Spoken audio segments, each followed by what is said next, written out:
Welcome back to Rome Unveiled. I am Sarah. And I am Giovanni. We are standing on the edge of the Capitoline Hill again, but we've moved slightly from our last spot. We're looking down at the Forum from a different angle, near the infamous Tarpeian Rock. And honestly, Giovanni, the vibe here today matches the story we're about to tell. It's windy, it's a little chaotic, and the sky is that bruised purple color you get right before a summer storm. It is fitting, Sarah, because the period we are entering now, the early years of the Republic, was exactly like a storm. It was turbulent, dark, and full of thunder. Let's set the stage. In our last episode, we saw the monarchy crash and burn. We had the tragedy of Lucretia, the oath of Brutus, and the expulsion of the tyrant Tarquin the Proud. The king is gone. The vase of the old regime, as you called it, is shattered on the floor. Yes, and now the Romans are standing amidst the shards. I think this is the part of history that movies usually skip. You know, the credits roll right after the tyrant is overthrown. Everyone cheers, the music swells, and we assume they lived happily ever after in a democracy. But history does not have credits. The sun comes up the next morning, and the morning after a revolution is a terrifying time. Imagine the silence in the Forum down there. For 244 years, there had always been a king.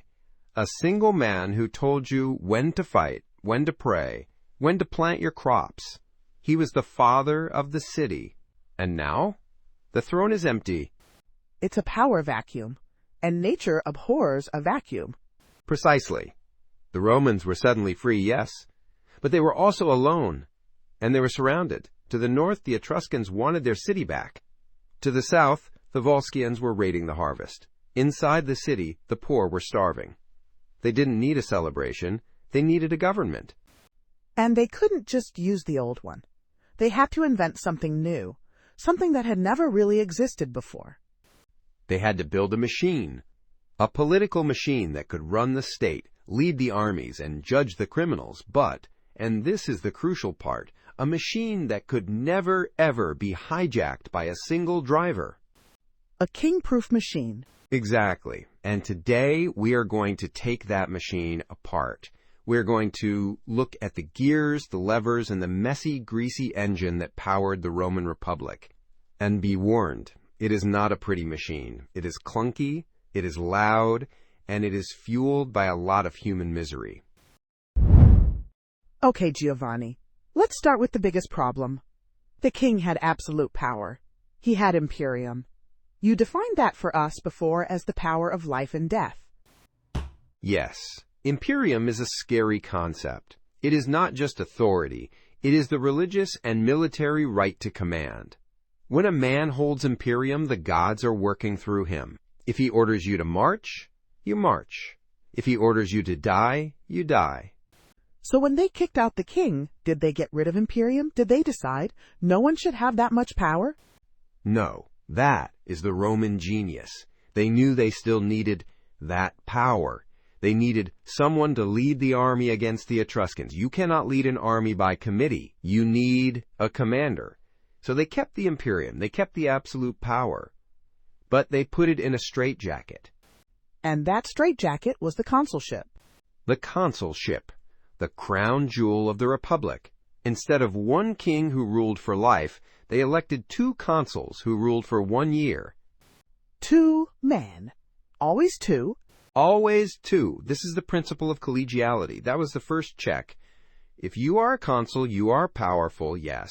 You have the 12 lictors walking in front of you carrying the axes. You wear the purple-bordered toga.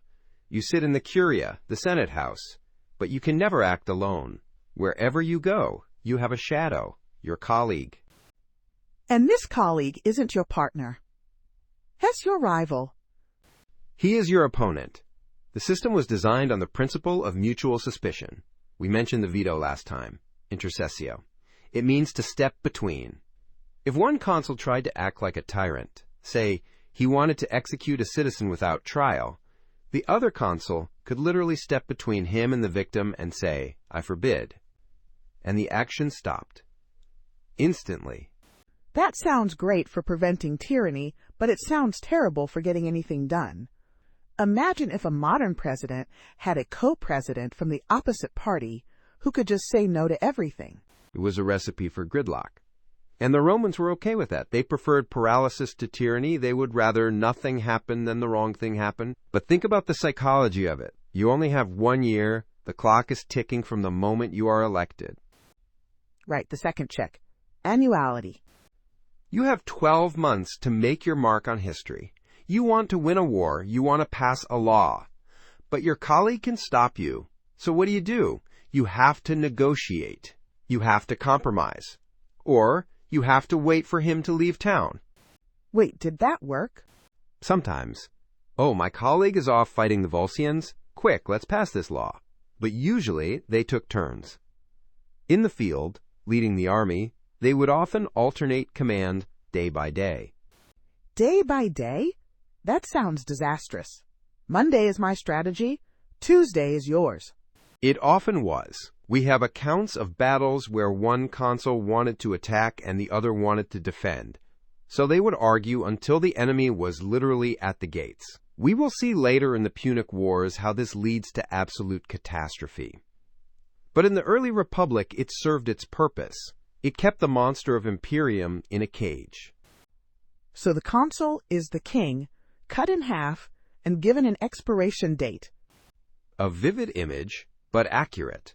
And remember, once that expiration date hit, once your year was up, you were just a normal citizen again, and that meant you could be sued. You could be prosecuted. Accountability. Accountability. A king answers only to the gods. A council answers to the courts. That fear of what happens after you leave office is a powerful motivator to behave while you are in office. It's fascinating to think about the pressure cooker of that 1 year. And so much of this drama happened right below us. You mentioned the Curia, the Senate House. Yes, the Curia Julia stands there now, but the original Curia was in the same vicinity. It was the heartbeat of this new system. We've only just touched on the history here. If you want to dive deeper, our app, Rome Audio Tour Guide Offline, covers this exact spot with much more detail. Sometimes there are up to 40 distinct audio segments for a single location, and you can choose to listen to everything, or just the main highlights, or even filter the stories based on the specific topics that interest you most. It allows you to explore every layer of history that we simply can't fit into a single podcast episode. Which is essential for a story this layered. For example, standing in front of the Curia Julia in the Roman Forum tour, you can really visualize how intimate and intense these confrontations between consuls would have been. Exactly. But, Giovanni, if the consuls were the ones shouting at each other in the Senate House, who put them there? Who actually voted? The people voted, but not the people in the way we think of modern democracy. In Rome, you didn't just walk into a booth and cast a ballot. You voted as part of a unit. And the most important voting unit in the early Republic was the century. This brings us to the Centuriate Assembly. Comitia Centuriata. I hear century and I think of the army. Centurions. You are spot on. This is the hardest thing for modern minds to grasp. The Roman voting assembly was the Roman army. They were the same thing. Explain that. The assembly didn't meet in the forum. It wasn't allowed to. The army was forbidden from gathering inside the city walls, the sacred boundary called the Pomerium. So, when it was time to elect the consuls, the people had to march outside the city, to the field of Mars, the Campus Martius. So they literally marched out like they were going to war, just to vote? Yes. They gathered under their military banners. And they were divided into groups, or centuries, based on their equipment. And their equipment was based on their wealth. Wealth equals weapons. Exactly. In the ancient world, the state didn't buy your armor. You bought it yourself. If you were rich, you bought a bronze breastplate, a helmet, greaves, a shield, a sword. You were a Class 1 citizen, heavy infantry. And if you were poor? You brought a slingshot, or maybe just a couple of rocks. You were class 5, or if you were truly destitute, you were the proletarii, those who own nothing but their children, proles. You had no weapons, and therefore you had effectively no vote. So the voting power was weighted? Heavily. There were 193 centuries in total. The wealthy classes, the cavalry, and the heavy infantry controlled 98 of them. Do the math. That's a majority. 98 out of 193. Correct. And they voted in order. Class 1 voted first. If Class 1 agreed on a candidate, they reached 98 votes. The election was over. The lower classes were simply told, "Go home. We have decided." They didn't even get to cast a ballot? Often, no. They would stand in the sun on the campus marshes all day, watching the rich men vote, and then be dismissed. It was a system designed by the rich, for the rich. They justified it by saying, "We take the greatest risks in battle. We stand in the front line. We pay for the expensive armor. Therefore, we should choose the commanders." He who pays the piper calls the tune, or he who brings the bronze shield picks the general.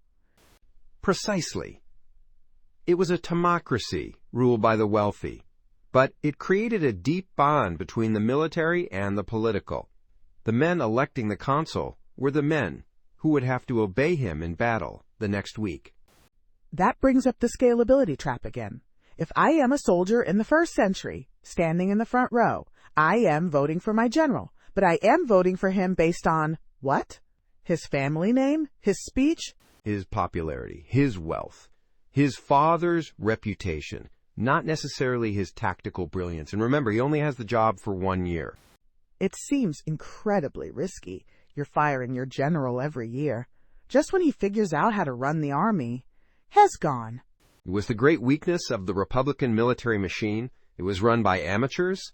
A consul might be a great lawyer in the forum, but a disaster on the battlefield. And because he was in a rush to win glory before his term ended, he was often reckless. He would rush into battle to get his triumph, rather than waiting for the right moment. Rome lost thousands of men because of impatient consuls watching their calendars. So we have amateur generals elected by a rigged assembly. It's a wonder they survived at all. They almost didn't. From the mid-5th century onward, the system started to crack. The wars were getting bigger. They were fighting the Etruscans, the Aqui, the Volscians, sometimes all at once. 2 consuls weren't enough. You can't split 2 men into 3 armies. And I imagine the common people, the plebeians, were getting tired of being told to shut up and listen to the rich patricians. They were furious. The plebeians were demanding access to the consulship. They said, "We fight, we die. Why can't we lead?" The patricians replied with their usual arrogance, "Because you don't have the auspices. The gods wouldn't recognize you." That's convenient. Sorry, the gods are snobs. Exactly. So they reached a stalemate. The state needed more commanders, and the plebeians wanted more power. The solution was one of those bizarre Roman compromises that makes no sense to us, but perfect sense to them. They suspended the consulship. They stopped electing consuls? For certain years, yes. Instead, they elected military tribunes with consular power, tribuni militum consulari potestate. That is a mouthful of a title. It is. Basically, instead of 2 consuls, they elected 3, 4, or even 6 of these military tribunes. And this is the key. Plebeians were allowed to run for this office. Ah, I see what they did there. The patricians said, "Okay, we won't let you be consul. That sacred title is ours. But we'll let you be this, assistant regional manager." Perfect analogy. You can have the power, but not the dignity. It allowed the patricians to keep the sanctity of the consulship pure, while admitting that they needed plebeian help to run the army. It was a patch, a temporary fix. And did it work? It kept the city from exploding into civil war. For a while. From about 444 to 367, they flipped back and forth. 1 year consuls. The next year, military tribunes. It shows us that the Roman constitution wasn't written in stone. It was organic. It was messy. They were making it up as they went along, trying to keep the machine running while the parts were falling off. We keep mentioning the plebeians being angry. We talk about them wanting power. But listening to you, I get the sense it wasn't just about ambition, it was about survival. It was about hunger. And it was about chains. We need to talk about the darkest part of the early republic. The nexum. Nexum. It sounds like nexus, a connection. A bond, specifically a bond of debt. Imagine this, Sarah. You are a Roman farmer, you have a small plot of land, a wife, children. You are a citizen, you are proud. But every summer, the consul calls you to war. Because the army is the people, there are no professional soldiers yet. Correct. You are the army, so you grab your spear and you leave. You are gone for 3-4 months fighting the Sabines. While you are gone, who is harvesting your wheat? Nobody. Or, my wife is trying to do it alone. Exactly. Or, worse, the enemy raids your farm while you are away defending the state. They burn your barn, they steal your cattle. You come home a hero, covered in glory, but your farm is a ruin. You have no food for winter. What do? I guess I have to borrow money. You go to your neighbor, a rich patrician. He didn't lose his farm. He has slaves to run it. He has plenty of seed. He lends it to you, but the interest rates are high. And next year, there is a drought. You can't pay. What happens? Do I declare bankruptcy? You declare nexum. You pledge your body as collateral. You go to court. There is a ritual with bronze scales, and the judge, who is a patrician, hands you over to your creditor. You are still a citizen in name, but in reality, you are his prisoner. He takes you to his private dungeon. He chains you up. He works you like a slave on his fields. Wait, a Roman citizen could be enslaved by another Roman citizen? It was debt bondage, technically distinct from slavery, but barely. The historian Livy tells a famous story that captures this rage. He says that one day, around 495 BC, an old man rushed into the forum, right down there, amidst the stalls. What did he look like? He was a nightmare. He was dressed in rags, covered in filth. His hair was wild, his beard matted. He looked like a wild animal. But then, someone in the crowd shouted, "Wait, I know him." They recognized him? They recognized him as a veteran, a man who had been a centurion, a leader of men. The crowd gathered around him, whispering, and the old man started to shout. He told them, "While I was fighting for you against the Sabines, the enemy burned my farm. They drove off my cattle. I had to pay taxes, so I borrowed money." And then? And then he did something shocking. He ripped open his filthy tunic. The crowd gasped. On his chest, they saw scars, old, white scars, the marks of honor, where he had been wounded fighting for Rome. The proof of his service. But then he turned around. In his back was a mess of fresh, bloody welts. He had been whipped, not by an enemy, but by a Roman creditor. That is visceral. The contrast between the scars of glory on his chest and the scars of slavery on his back. The crowd went insane. They practically rioted. This was the reality of the early republic. It wasn't a noble debate about laws. It was a desperate struggle against physical abuse. This is what drove the conflict of the orders. The plebeians weren't just asking for a vote. They were asking for their bodies back. While the rich and poor fought in the forum, they forgot to watch the northern horizon. It's horrifying to imagine those private prisons right here in the city. They were everywhere, and wealth was hoarded. In fact, if we look down at the Temple of Saturn... By the way, if you are planning to stand in this very spot in Rome, looking at the Temple of Saturn, you won't need an internet connection to hear these stories. Our app downloads everything securely to your phone, so you can listen completely offline.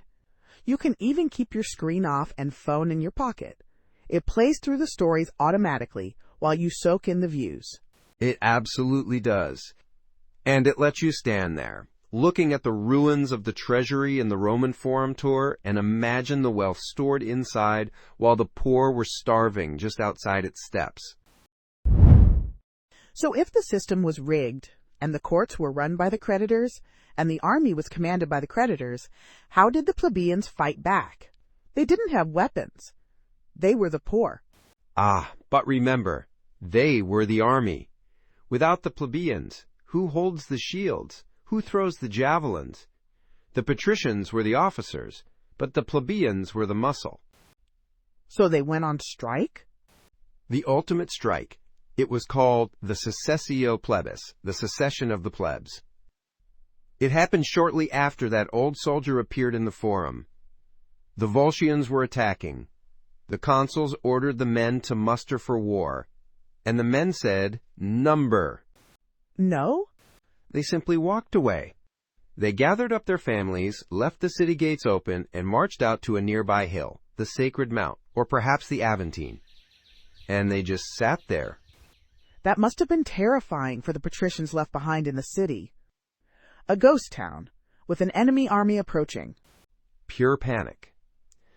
The patricians realized, we are generals with no army. We are lords with no subjects. They begged the plebeians to come back. They sent an envoy, a man named Menenius Agrippa, to negotiate. What did he say? Did he offer them money? He told them a story. A fable. We call it the belly and the limbs. He stood before the angry crowd on the hillside and said, "Once upon a time, the body parts got angry at the belly. The hand said, 'We do all the work. We carry, we lift, we fight.' The mouth said, 'I do all the chewing.' The legs said, 'We do all the walking.' And the lazy belly just sits there in the middle and eats." I can see where this is going. The patricians are the belly. So, Agrippa said, the limbs went on strike. They conspired. The hands promised not to lift food to the mouth promised not to open, the teeth promised not to chew. They wanted to starve the belly into submission. And what happened? But soon, Agrippa continued, the hands got weak. They couldn't lift a sword, the legs couldn't walk, the mouth couldn't speak. The whole body began to waste away. And they realized that the belly wasn't just lazy. By digesting the food, it sent blood back to the veins, back to the hands, back to the feet. They realized that by starving the belly, they were killing themselves. It's a clever bit of propaganda. We rich people are necessary because we digest the resources? It was manipulative, but effective. And the plebeians were scared of the Volscians too. They agreed to come back, but they demanded a price. A shield of their own. And that shield was the tribune of the plebs. Yes. We mentioned them briefly before, but they are crucial. The tribune was not a magistrate of the whole people. He was the leader of the plebs.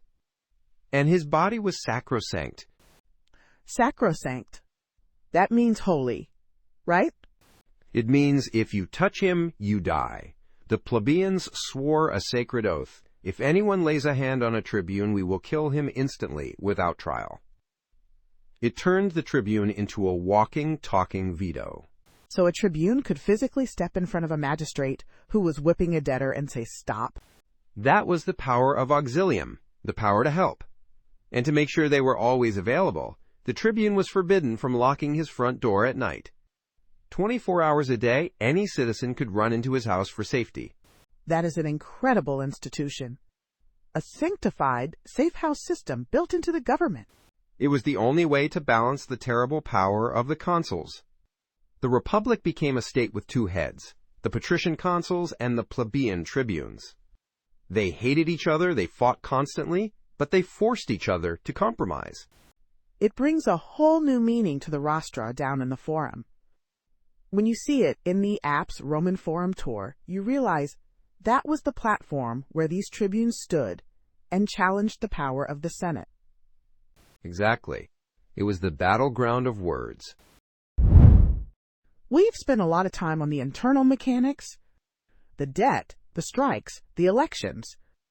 But Rome became famous for what it did outside its walls. War.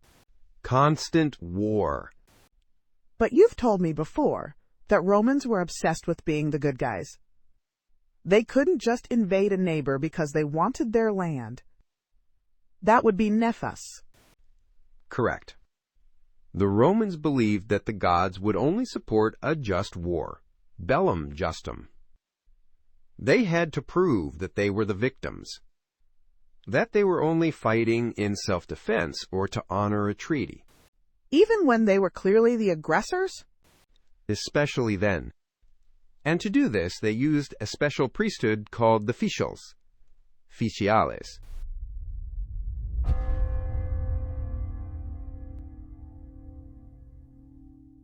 The Consuls. Who were they? They were the diplomats of the gods.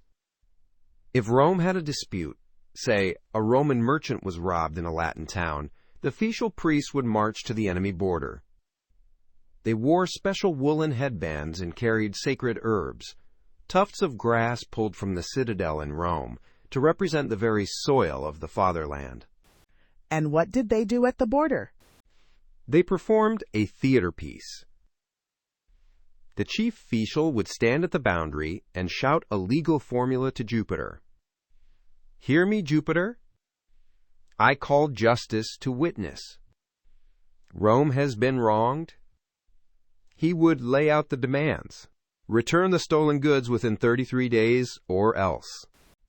And if the enemy didn't comply? The official would return to the border carrying a spear. A spear made of cornel wood, or sometimes dipped in blood. And in front of witnesses, he would hurl that spear across the boundary into the enemy's land. And that throw was the start of the war? That was the moment.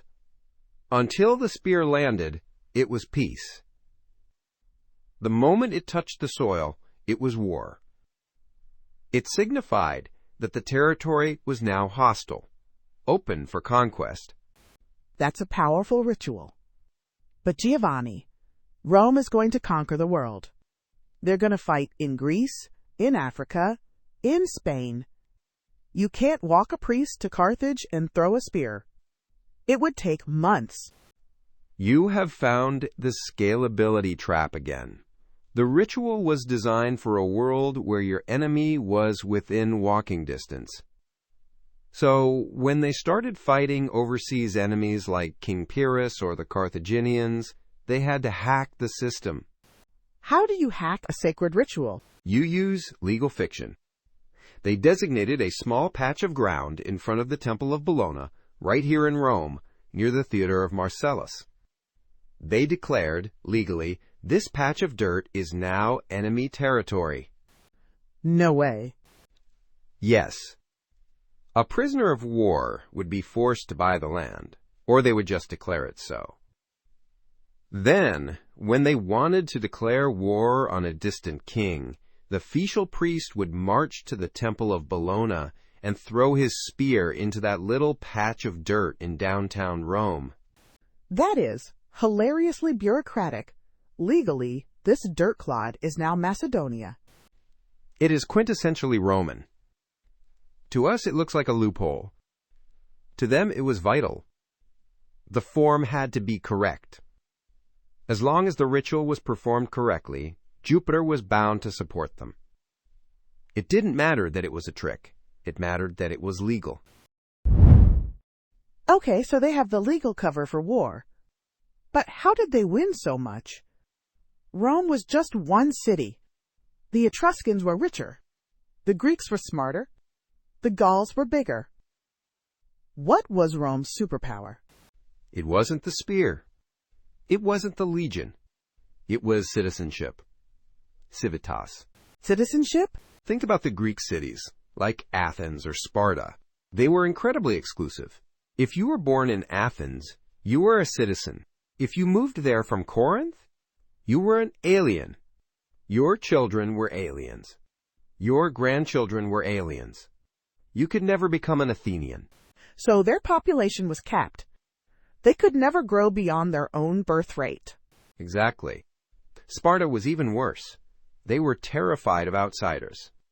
But Rome was a vampire. A vampire? That's a dark metaphor. But an accurate one. Rome absorbed the blood of its enemies to make itself stronger. When Rome defeated a town, like Tusculum or later the Sabine cities, they didn't just burn it down. They assimilated it. How? They offered them a deal. You are now Roman citizens, sometimes with the vote, sometimes without it, civitas sine suffragio.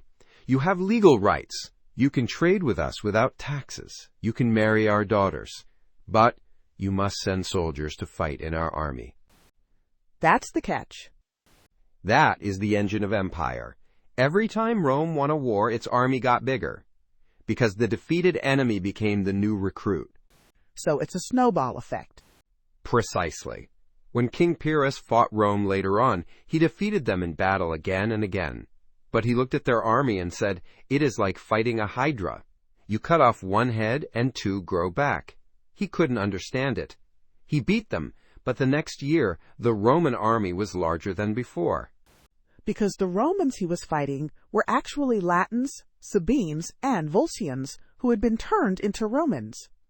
This policy of assimilation, of turning the conquered into the conqueror, was unique in the ancient world. It is why Rome survived while smarter, richer cities fell. They turned their enemies into themselves. We've covered a lot of ground. Consuls, tribunes, debt, war, citizenship. But if I walked into the Senate House in 400 BC and asked to see the Constitution, the document that lays all this out, what would they hand me? They would stare at you blankly. There was no document, there was no scroll that said "We the people," there was only the mos maiorum. The way of the ancestors. Yes, the custom of the greater ones. Rome was not ruled by written statutes, for the most part. It was ruled by precedent. Why do we have 2 consuls? Because Brutus did it. Why do we declare war this way? Because our grandfathers did it. That sounds fragile. If it's just tradition, can't someone just decide to ignore it? They could, and eventually they did. That is how the Republic fell. But for centuries, the system was held together by auctoritas, shame and prestige. The elite were pressured by the ghosts of their ancestors. You mentioned the funeral masks in the last episode. Yes, the wax masks of the ancestors sitting in the atrium of every noble house, watching you. If a Roman aristocrat thought about breaking the rules, say, trying to stay consul for 2 years instead of 1, he would have to look at the mask of his grandfather and explain why he was destroying the system his grandfather built. Peer pressure from the dead. It is the most powerful kind of pressure. The Roman Constitution was a web of social expectations, religious taboos, and family pride. It worked because the ruling class agreed to play by the rules. They agreed that preserving the Republic was more important than their own personal power. Until, of course, the prizes got too big. Until the empire became so rich that one man's ambition could outweigh the shame of the ancestors. But that is a story for Caesar. We have built the machine. We have seen the gears. It's a messy, violent, brilliant contraption. It balances the rich and the poor, the city and the empire, the living and the dead. It is a machine built for a city-state, for a town where you can walk across the Forum in 5 minutes, where the army can muster in a field just outside the gates. But Rome isn't going to stay a town. No. And that is the tragedy waiting in the wings. This machine, with its amateur annual generals, its slow rituals, its reliance on unwritten shame, is about to be tested on a global scale. It is about to conquer the Mediterranean. And the question is, can a city council run an empire? Spoiler alert, no. The scalability trap will eventually break the machine apart. But before it breaks, it will conquer the world. But before it conquers the world, it has to survive its darkest day. The day the machine stopped completely. Next time, on Rome Unveiled, we are going to talk about the event that traumatized Rome more than anything else. We are going to talk about the barbarians at the gate. This system could just barely hold together in peacetime. It would be tested to destruction one summer when the sky over Rome turned the color of blood. The Gallic sack. Fire, ash, and the geese that saved the capital. I can't wait. Giovanni, Thank you for guiding us through the machinery today. It was my pleasure, Sarah.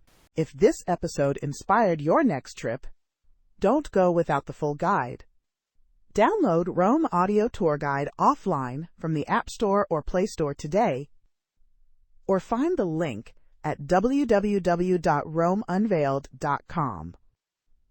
We have curated walking tours, like the Roman Forum Tour and the Two Sides of the Tiber Tour, ready to guide you step by step through the Eternal City.